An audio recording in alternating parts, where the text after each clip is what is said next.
le crea este complejo, que también es una cosa interesante, o sea, cómo nosotros percibimos a las figuras públicas a través de lo que se dice de ellas.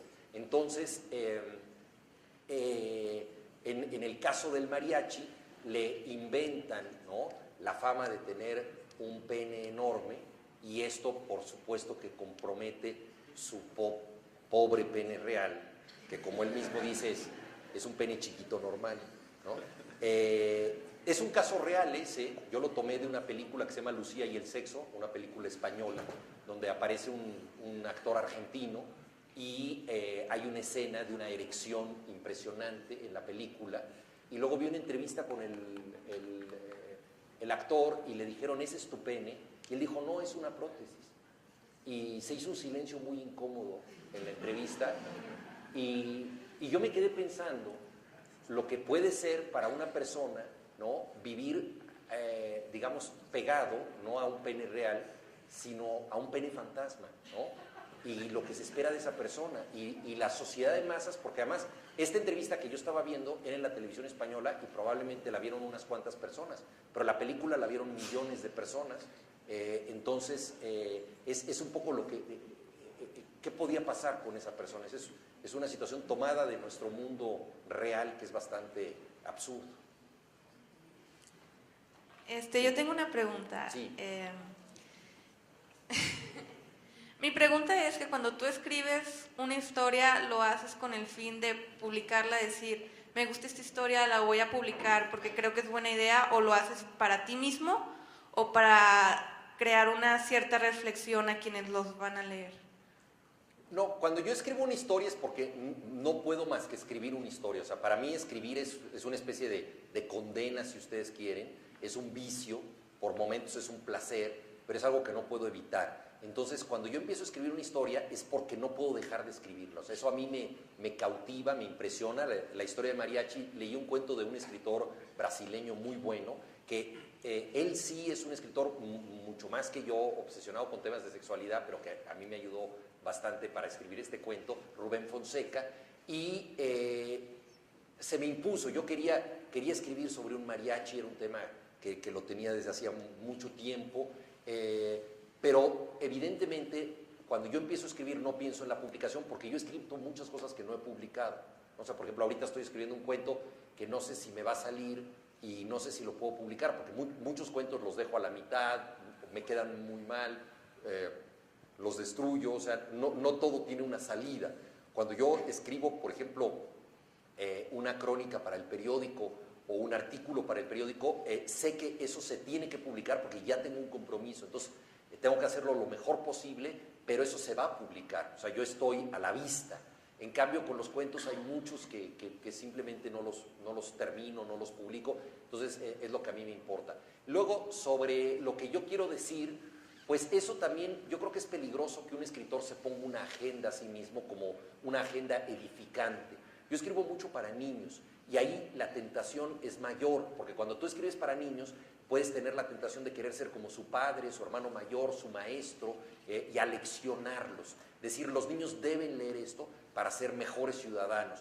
Eso nos pasa mucho con los niños, ¿no? Yo creo que obviamente cuando uno escribe para niños debe tener una responsabilidad en que no puedes escribir de temas de sexualidad escabrosos, no puedes escribir de temas de violencia terribles. Hay muchas cosas que no debes presentarle antes de tiempo a los niños, pero yo creo que lo más genuino es, igual que con los adultos, no pensar lo que ellos deben leer, sino lo que yo quiero escribir. Y claro, ahí te la juegas un poco, porque tú no sabes si vas a conectar con los lectores, si lo que tú estás pensando es una mafufada particular tuya, que a ti te interesó, o si le va a interesar a otro, ¿no? O si alguien más, un crítico, va a considerar que está bien o mal. Ahí hay un atrevimiento, ¿no?, que creo que vale la pena correr. Por supuesto que ya en los trabajos de corrección yo soy mi primer lector, y entonces sí trato de ajustar cosas que no me quedaron bien según puedo yo descubrir. Y luego también lo que sí hago es que una vez terminado el cuento, cuando me parece que ya se podría publicar, se lo doy a leer a varias personas. Entonces sí me importan mucho las reacciones de estas personas, no necesariamente escritores, que me puedan decir a mí, esto no me quedó claro, esto se me hace muy grotesco, esto se me hace inverosímil, Todas estas cosas me importan mucho porque a veces uno está demasiado dentro de sí mismo y no se da cuenta de cómo lo ve el otro. Sí. Hola, buenas tardes. Antes que nada quiero comentarte que admiro mucho tu trabajo. Yo disfruté mucho de tus libros, me estuvieron muy picado y de qué iba a pasar, y los finales me gustaron mucho también. Felicidades por tu trabajo. Gracias. Y mi pregunta también va un poco por lo que nos comentaba nuestra compañera. Tengo una empresa en la que yo vendo infoproductos por internet y mucho es contar historias, contactarte emocionalmente con el cliente. Entonces es una pregunta a lo mejor un poco egoísta, pero yo quisiera saber cómo es tu proceso creativo. Si te das momentos largos, a lo mejor todo el día escribir, si dejas que llegue la inspiración, cómo te sales a caminar, etcétera. Algunos tips que puedas dar para este proceso creativo, como cómo manejas tu genio creativo básicamente. Bueno, eso es muy misterioso porque además cada quien tiene supersticiones. Yo pienso que a veces más que recursos tenemos supersticiones para crear, ¿no? Y eso es muy complicado, ¿no? Por ejemplo, Hemingway escribía de pie porque sentía que si se sentaba se relajaba demasiado, entonces tenía que estar como en un estado de tensión más o menos permanente, ¿no? Yo he encontrado, por ejemplo, para poder trabajar algunos tips muy concretos. Por ejemplo, si yo estoy escribiendo una historia, me parece muy importante nunca abandonar mi escritorio sin tener una idea de lo que voy a escribir al día siguiente. O sea, no obviamente toda la continuación, la siguiente página, pero sí dejarme a mí una tarea de la historia va por acá y hay dos pistas por donde puede seguir. O sea, eso a mí me ayuda mucho porque no empiezo en cero, aunque obviamente ya estoy escribiendo, no empiezo desde cero, sino ya tengo una tarea que me mete en ruta. Para mí las historias, yo tengo, digamos, en general como una intuición visual. O sea, casi siempre yo lo que pienso de una historia no es tanto el desarrollo de conjunto, sino me llega como una especie de fotografía. O sea, cuando yo veo exposiciones de fotografía y son fotografías sugerentes, siempre me pregunto qué pasó antes para que los personajes llegaran a esa foto y qué les va a pasar después. O sea, para mí una buena foto es el punto medio de una historia. O sea, llegaron porque algo les pasó y algo les va a pasar después. Y eso me parece apasionante. Entonces, casi siempre yo las historias las imagino así, a partir de ese momento de condensación.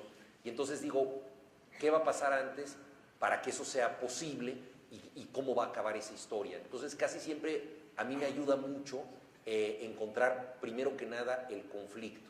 Luego, yo creo que también una estrategia muy importante para contar historias es que las historias más profundas, las que más nos tocan a nosotros, son historias que en realidad trabajan en dos niveles, en dos planos. O sea, una es la anécdota que contamos, el caso curioso.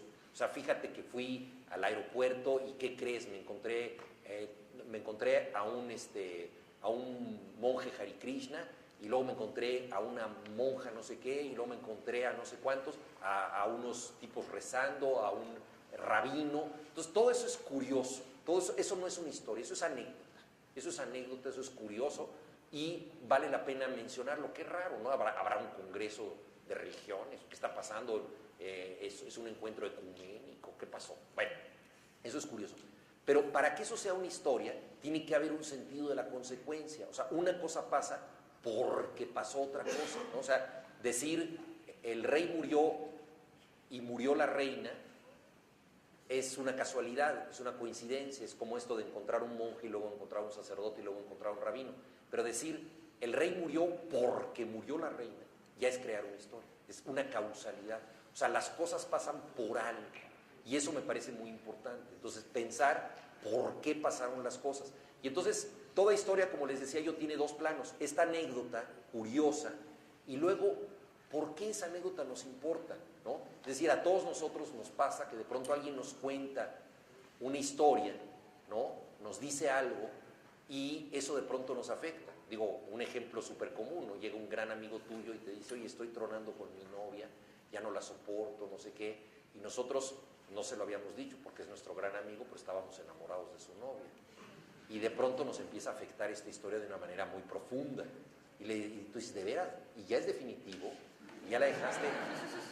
Y entonces empezamos a decir, oye, no, pues no sabes cómo me identifico contigo, me identifico muchísimo. Claro, nos estamos identificando porque ya queremos ser el novio de la chica y nos despedimos con un abrazo enorme porque ya también nos sentimos culpables de que si ella nos hace caso,